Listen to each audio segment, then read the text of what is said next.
There is no growth in comfort and no comfort in growth. Yet the big leaps are how careers are made and how businesses excel. So how do you master not knowing at all or feeling like an imposter? How do you have the conversations that will lead to trust and, of course, excellence? How do you take charge of the things that you can control? How do you thrive outside your comfort zone? That's what this podcast is about. I'm your host, Wanda Wallace, and it's time to get out of the comfort zone. Welcome to the conversation. Today we're talking about managing up. Now, you know that that's necessary for career progress, and I'm going to tell you it's an art form. Some people do it really well, and some others don't do so well at it. So we're going to level the playing field. I don't care how skilled you are at it, how important you think it is, or any variation on the theme. We're going to give you a review of the critical conversations you need to have. And all of those are going to help you raise your visibility, take ownership, say no, and a whole lot more. So my guest today is Melody Wilding. She is a best-selling author of a book called Trust Yourself, Stop Overthinking and Channel Your Emotions for Success at Work. We certainly need that one. And the book we're talking about today, Managing Up, How to Get What You Need from the People in Charge. Melody's background is as a licensed social worker with a master's degree from Columbia. She's also a professor of human behavior at Hunter College in New York City and a former emotions researcher at Rutgers University. She's been helping top performers and leaders at some of the world's most successful companies like Google, JP Morgan, and Verizon communicate more clearly, prevent burnout, and transform complicated work dynamics into powerful alliances. A regular feature in all the usual publications like New York Times, Wall Street Journal, Harvard Business Review, Forbes, Fast Company, and the list goes on. Melody, it's great to be talking to you today. Thank you so much, Wanda. I'm so excited to be here. I'm looking forward to it. And I have to say, I really do love the book, Managing Up. The conversations in this one are they're beautifully structured. They've got enough nuance to actually deal with some of the complexity I see in those complicated conversations with your manager. So highly recommend it. And that's about as strong of an endorsement as I can give on my podcast. Any rate, why? Why did you get started? So you've been doing things around emotions and around trust yourself and around preventing burnout. What got you started on this managing up issue? Well, you mentioned my first book, Trust Yourself. That came out in 2021. So really during the height of the pandemic. And as we all remember, everything was in upheaval at that point. We were in the middle of the Great Resignation. We were all kind of rethinking and updating how we related to our work. And I kept hearing a couple things from people over and over again. Number one, the pace of change was out of this world. And even to this day, I was just talking with a client this week who said she's on her 6th boss in 4 years. And I think that is just symptomatic of what so many people are going through. Reorg after reorg, priorities are changing every day. You may have a new manager. And I was hearing from people this feeling of just being at the whim of everything that was happening around them, whether it was these changes, it was the personalities, it was the politics, and really feeling like they were on their back foot instead of in the driver's seat, lacking this sense of agency in their work. And then also when Trust Yourself came out, which, as the name suggests, is about believing in your skills, your capability, people would say, okay, I feel more secure in the value I bring to the table. But the situation where all of this starts to break down is when I have to deal with those that have more authority than me. And I lose my words. I don't know how to communicate at that executive level or navigate some of those nuances that you were mentioning. And they would blame themselves and they would say, oh, well, I'm just an overthinker. I'm a people pleaser. I need to set better boundaries. And they would blame themselves, which to some extent is true. We do have to manage ourselves before we attempt to manage others. But I kept seeing again and again how so many of their struggles came down to lacking this skill set of managing up. That, and I'm sure we'll talk about this, that many times the difficulties that we have with other people come down to a difference in how we might approach something versus our manager's communication style or approach. And once we can see that more clearly and we have some tools to navigate it more effectively, a lot becomes a lot easier. You become more successful. Yeah, I agree. I mean, there's no question that the stresses are high and that they've been high for a really long time. That's why your first book probably hit so well because people were in this tailspin of emotions and how do I deal with it? But one of the big struggles is the manager relationship or the manager's manager relationship. And if that isn't going well, every part of your work life is in a bit of chaos. So I think those relationships are really critical. Now, when you say managing up, often a lot of people think about schmoozing or about, other phrases that we could put to that, where I'm pulling one over on the boss's eyes. That's not exactly what you mean. So tell us what you mean by managing up. Not at all. Yes. And most of us grew up in a time where we equated managing up with sucking up, with ingratiating ourselves. And we have that picture of the person running behind the manager with coffee spilling all over the place. And they say jump and you ask how high. That's professional people pleasing. That is not managing up. And so, what I say in the book, and I firmly believe this, I think you'll probably agree with me, is that managing up is something you do primarily for yourself. So you can feel more confident, more in control. You can have the sense of authority, freedom, autonomy over your work that you deserve. A nice byproduct of it is that it can make your manager look good.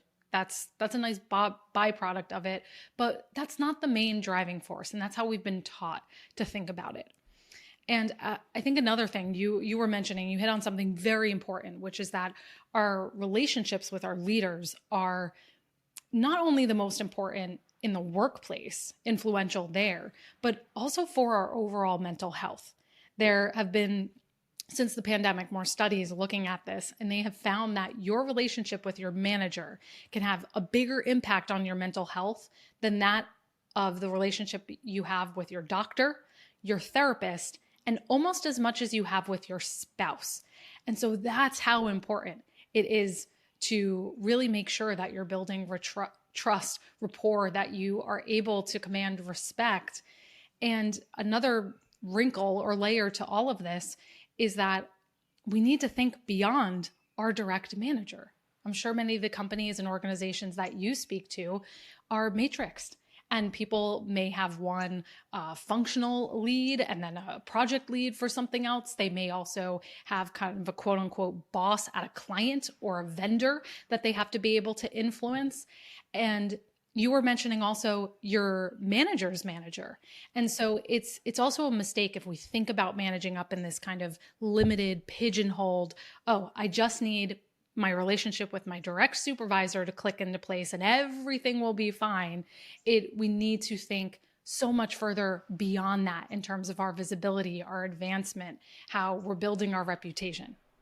Right. If you think about most of modern organizations and most work, it's much more project oriented.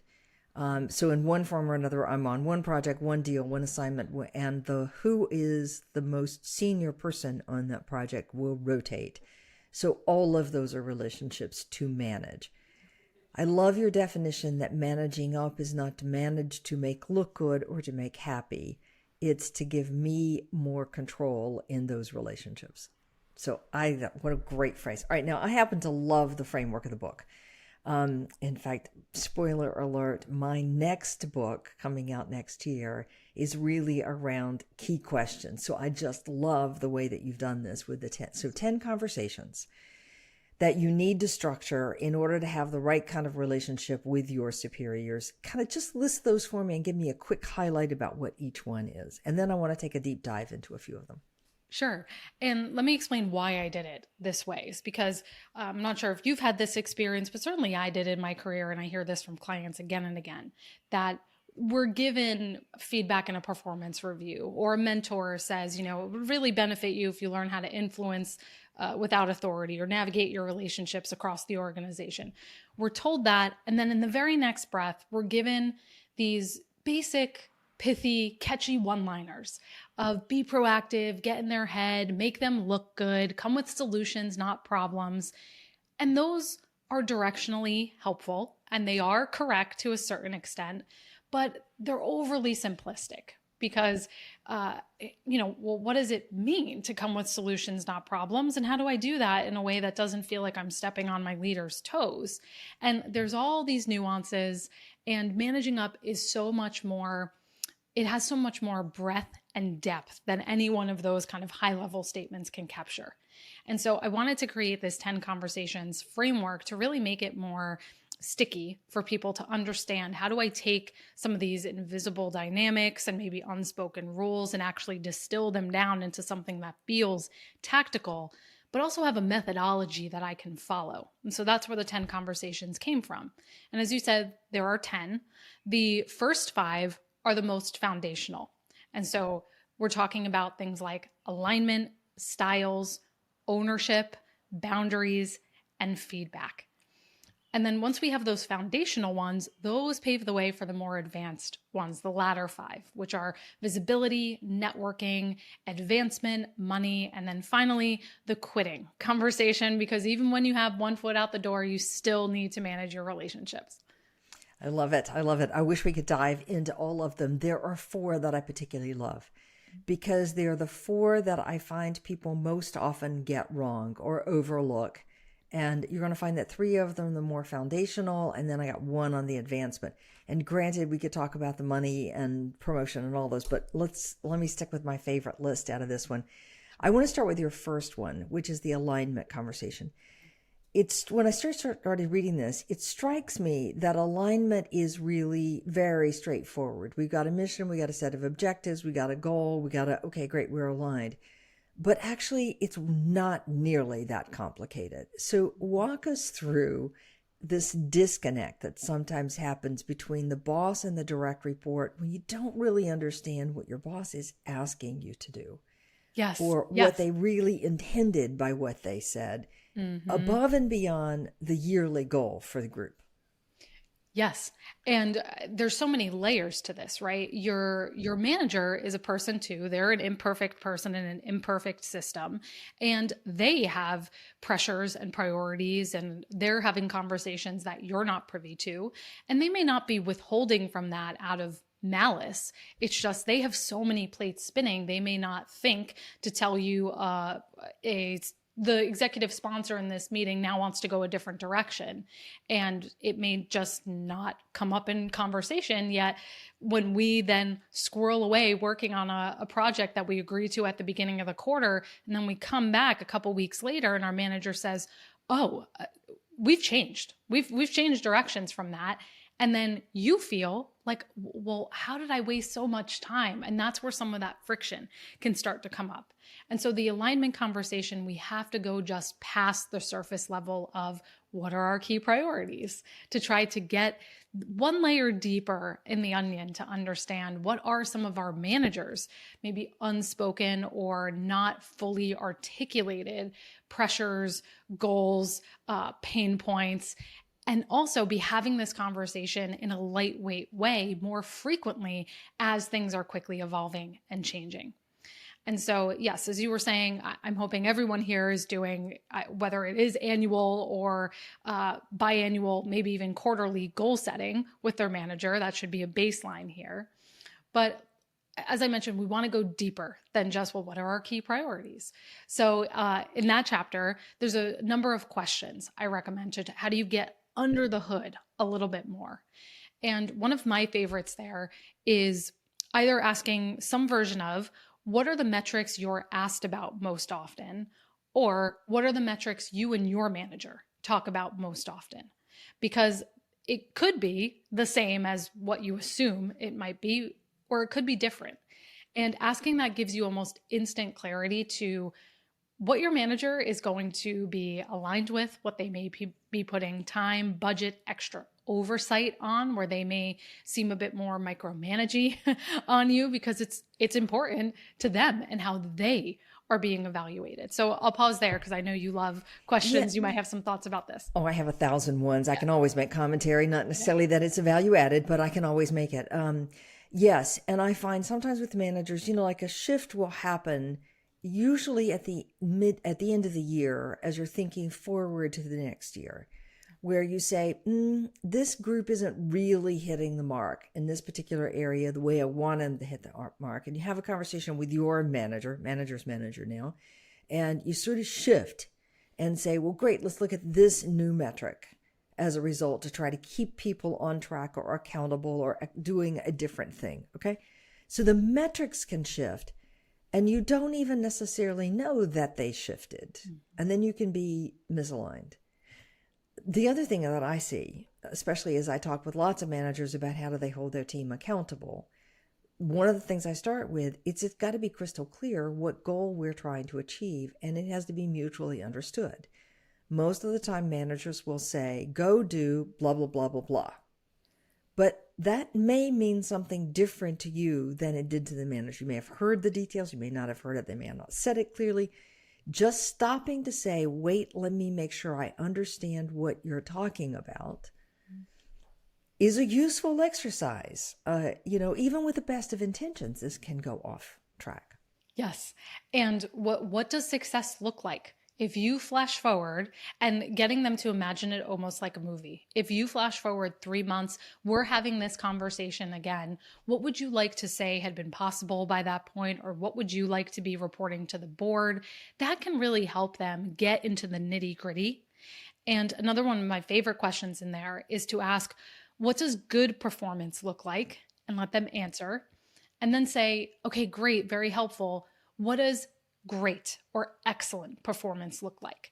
Because that's how you can push past some of the baseline to get at also what are some of maybe the behavioral aspects that they may be evaluating someone's success on, or they may be looking for in a top performer that are not go past the technical or the skills aptitude. It may be, well, I want to make sure we have someone who, when that difficult stakeholder brings up an objection, feels comfortable asking them a question in that circumstance. You need to know how to be able to handle yourself with some of those difficult personalities. That may not come out in the just baseline metrics conversation. Right. All right. You also do in the book this notion of sometimes it's handy to do a preview of what you think you're going to do. Sometimes you have a manager that doesn't really quite know what they were looking for, and so a preview helps them refine that. Sometimes you just want to check that you're on track, and it's not that you have to go all the way to do perfection, but that you do an outline or a start or a sketch. And am I on the right track? Is this the kind of thing that you were looking for? I really like that approach, especially when it's ambiguous directions. Yes, exactly. And this works for a few reasons, right? Especially if you counterintuitively, if you do work with someone that may be a bit more critical or a bit more on the micromanager side, this prevents, usually what we do is we do that squirrel away and let me try to dot every I and cross every T so that this is totally immune to that person's feedback, and let me present it once I feel it is perfect. And then we come back to that person and they say, well, I don't like this, and why did you make this decision? And so if you can come with that sketch and say, based on what I understand that has been a priority for you in the past and the types of considerations I should be making, here's how I'm considering approaching this, or here's a skeleton of the deck or the pitch for the client. What is this missing? And at least you can surface some of that then, so you don't waste a lot of time going in the wrong direction. And when it comes to managing up, one of the best strategies you can employ is saving your leader cognitive energy. Your boss will love you for that because they already have enough on their plate. If you can help them think less or process less, amazing. And what's good about that is that then you have more say and sway in shaping the direction that something takes or the narrative.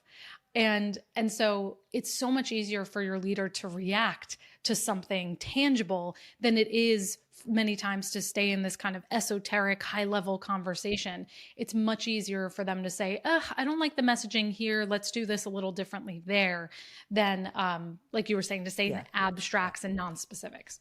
Right. Yeah. And I want to highlight one thing that you said earlier, too, just before we leave this section and go to the next one, which is in the alignment conversation. Understanding your manager's pain points tells you where they're going to be particularly anxious, where they need extra information, where they're likely to want to dig in deeper for details, where you need to be super cautious.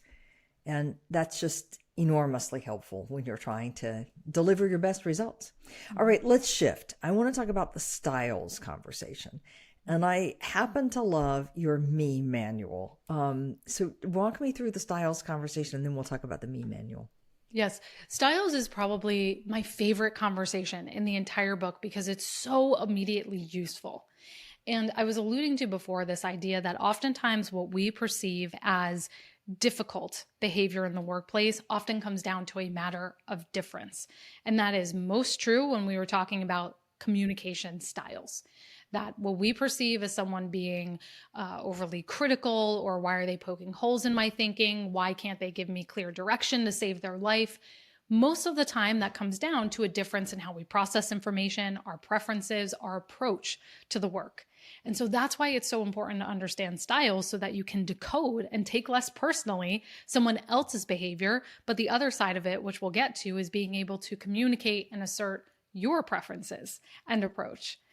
And so when we're talking about style, there's, broadly speaking, two different dimensions to this. And there have been so many research studies that have proven this over the years, many different models based on this. The one I use in the book, I call the 4 C's. And so we have dominance, that is one dimension, which is how much control does someone like to have in a situation? How quickly do they like to move? And then the other dimension is sociability. How much do they prioritize relationships, building rapport with others? You map those high, low on each, you get 4 C's. And so you may work for someone who's a commander, which is high dominance, low on sociability. That is someone who moves very quickly. They're very focused on results, outcome. If you're speaking to them, you want to focus on the bottom line, limiting the context. And then we have a cheerleader. A cheerleader, also high on dominance. So they move quickly, they aim high, but they're also high on sociability. So that is someone who you'll appeal to more if you share stories, if you use terminology like vision, mission, opportunity, possibility. They tend to be a bit warmer, more enthusiastic. They can also be a bit more hung up on reputation and optics. And then we have the caretaker. This is kind of the opposite of the commander. So they are high on sociability, low on dominance. This person moves a bit slowly. They tend to be more cautious. They need more time to warm up to things. They value stability and harmony. So this is the person that wants more context. They want consensus first before moving ahead with anything. And then last is the controller. That's someone who's low on both of the dimensions. And that person is usually very attuned to precision, excellence. They think of things in terms of systems, methodologies, standards. They don't like to take risks. They can sometimes seem a little bit rigid, but they're the type of person that will dot every I, cross every T. And they may ask a lot of questions, not because they're trying to necessarily nitpick, but that's how they process. And that's how they thoroughly understand the data and what's driving a decision. So once you understand those, you can say, oh, now I see maybe I'm a caretaker, and why I tend to, if I'm saying something to my boss, I tend to lead with the context. Here's how we got here. Here's all the considerations I made. Who's on board. And now I understand why my manager cuts me off and says, yeah, I don't need any of that. Just tell me what decision you need from me.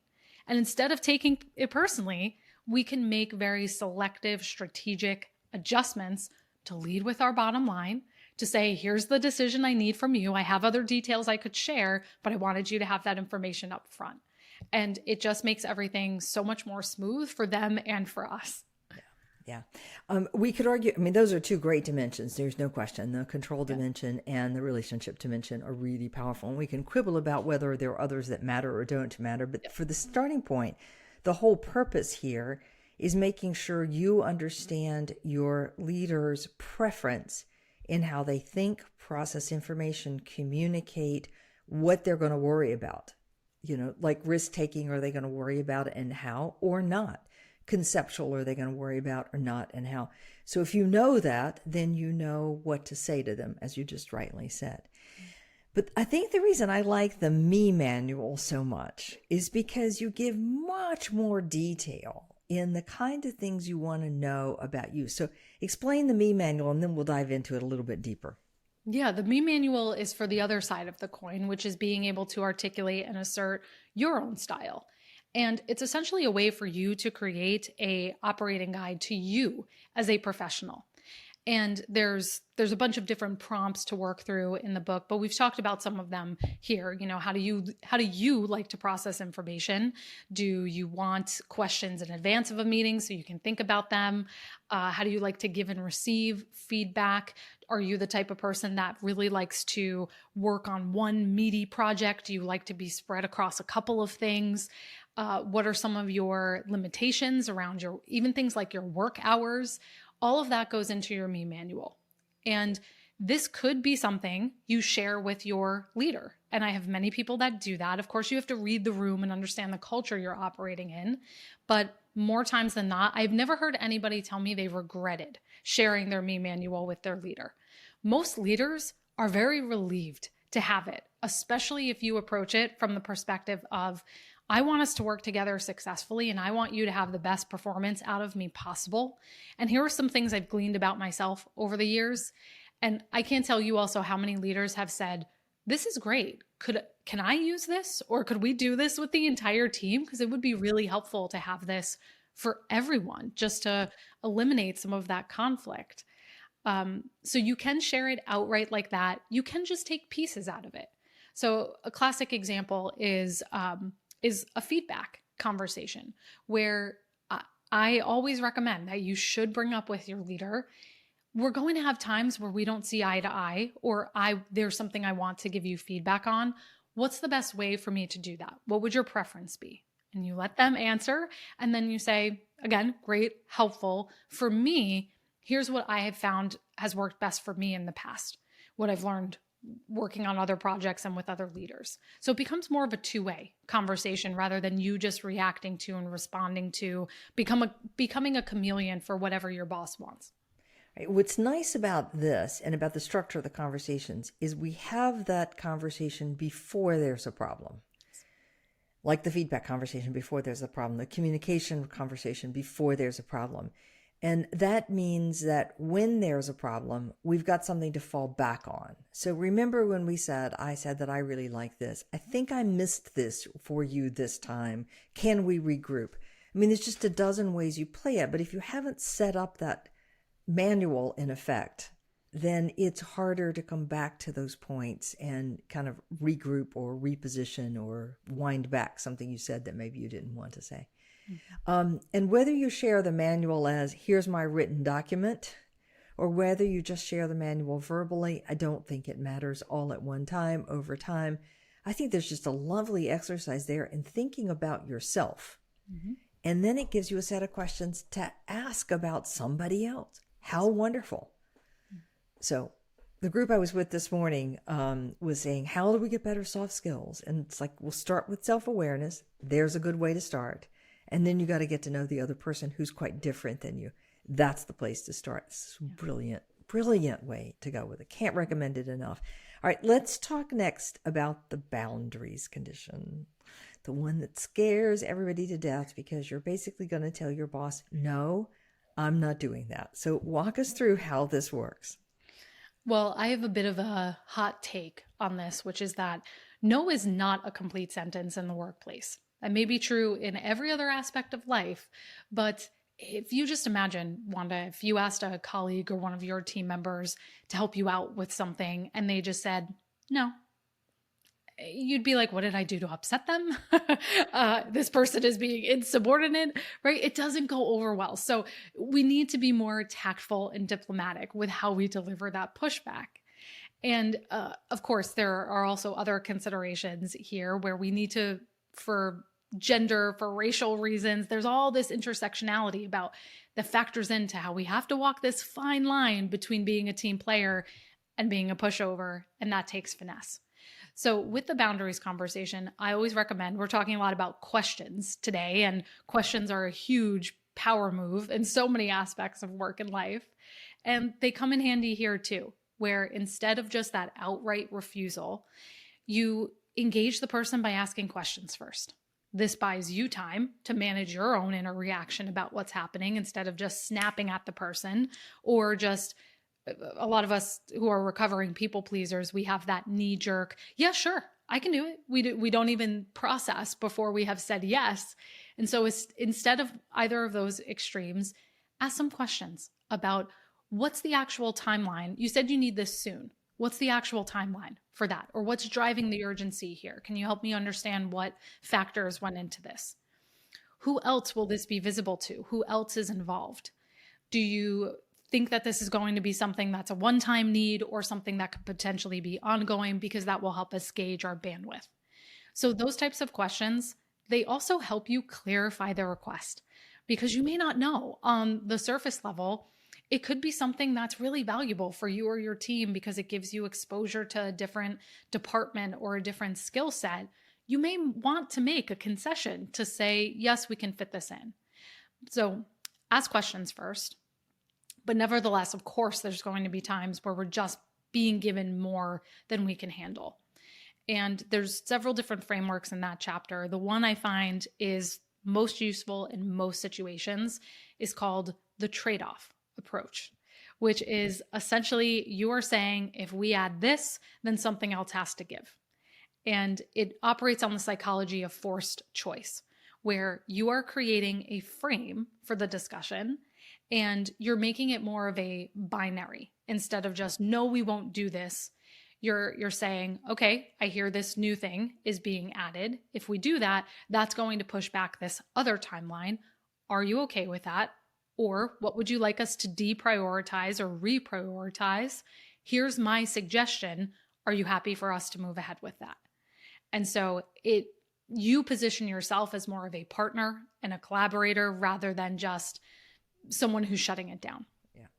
I like that forced choice thing, because if you say to a manager, the priority questions, like, I can't do everything, so what's your most important priority, or what thing falls off the plate? Most managers are going to say nothing falls off the plate. Priorities are still the same. And you haven't gotten an answer.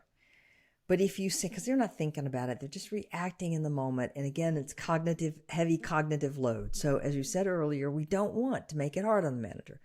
So I can do this, yes, for sure. But it means this is a little slower than I had planned. That's a forced choice, A or B. I love it. It's a great way to think about how do you say no, or how do you negotiate the boundaries on it. Yes. One of the other ones, and I think you have this one in the book too, that I like, is this notion of quality. Yes, I can give you an approximation of this, but I can't give you a full-blown perfect thing. So, like, can you take this? Is that okay? But let's be clear, it's an approximation. It won't be perfect. Correct. Yeah. And this is a strategy. It's actually called the positive no, where instead of leading with what you can't do, you say what you can do. Okay, I hear this is important. What I can do is have a draft, or I can have a spec for you by this time, instead of we can't do that, which again, it's subtle, but you're approaching it more collaboratively as a problem solver, and you're not triggering someone's loss aversion. Loss aversion is one of the strongest human levers. We don't want to feel like something's being taken away from us or we're being deprived of it. So if you say this is what we can do, then it's much more of a relief to the other person. Yeah. Right. And sometimes I find also what managers are looking for is not the full-blown project that they've asked you for. They want a hint in a direction. Like, they want to know, would this work as an approach, which is a very different question than write a report for me that's 20 pages long justifying the business case for this. So those sorts of questions in negotiation help you get to what's really actually needed. And we're back to the alignment conversation. Okay, I'm going to move out of the foundational territory and take one in the secondary, which is the advancement conversation. And granted, this is tied up with visibility and network and pay, but it's the advancement that I like the most. So walk me through how this conversation goes. Yes. And yes, as you said, I loved how you pointed out that even boundaries goes back to alignment. You can see how all these start to interlock and play with one another. With advancement in particular, the biggest mistake I see, and we're having this conversation in mid-June. So many organizations are coming up on mid-year reviews, or depending on your cycle, some are doing annual reviews. And so it's good timing for us to be having this conversation. And the biggest mistake I see people fall into here is the performance review paradox, which is we wait and we save up our request for how we want to move forward or what we want to take on for that like big formal conversation. And by that point, it's too late. The budget has been allocated, the head count has been assigned, the conversations have already been had.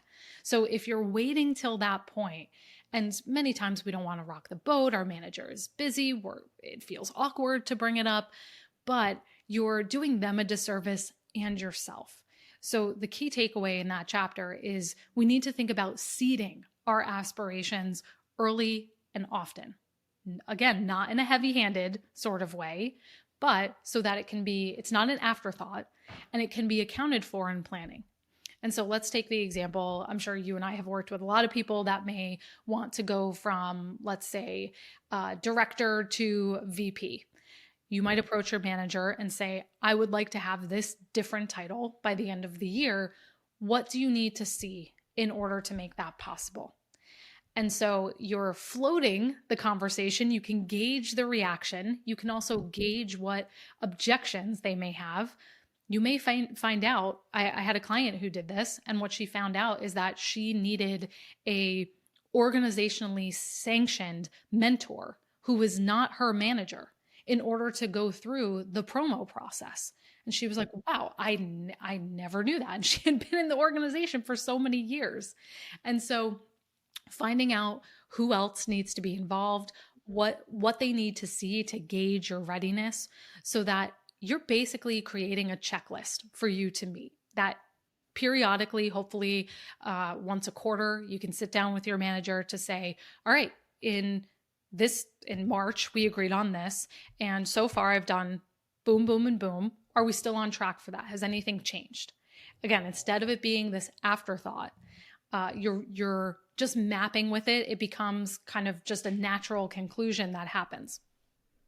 Right. And this is also back to the alignment conversation that you started with, because if you've had that alignment conversation and one of the questions you've asked is what does good look like and what does great look like, you got some clues already about what your manager is looking to see next. And that is a good, in the the advancement conversation, that can be a good starting place well before the year you think that this is the year I want to advance. And figuring out who else is involved and what the process looks like and what the timeline looks like. And are there any other criteria I need to know? And how do I stack up relative to the other people that might be up for the same kind of advancement? All of that is useful data to know kind of what your expectations can be and what you need to do differently. Mm-hmm. Yes. It's great. Well, that is only 4 conversations, and there are 6 more. So, Melody, without a doubt, what a fabulous book. Melody Wilding is my guest, and the book, again, is Managing Up, How to Get What You Need from the People in Charge. Again, not for the purposes of manipulating, not for the purposes of pleasing, but for the purposes of you being able to take more ownership, control, autonomy over the work that you're contributing. I love the book. So if somebody were trying to find you, Melody, where's the best way to find you? You can head to managingup.com. You'll find all the information about the book there. And there's a form on that page. Just enter your order number. We have a vault of digital versions of things like the Me Manual. We have a reference guide for those 4 C's, all different scripts and templates from the book. I love it. Fabulous. What a great book. Melody, thank you for joining us. Thank you so much. And join us again next week. Also, we love to hear from you, so go to outofthecomfortzone.com, submit a note. We loved hearing from you, or on your favorite podcast provider. You can send an email or a note or whatever. We'll be sure to get back to you. See you next week. Thank you for joining us today. Tune in for another edition next week with Dr. Wanda Wallace on the Voice America Business Channel. Reach outside your comfort zone this week.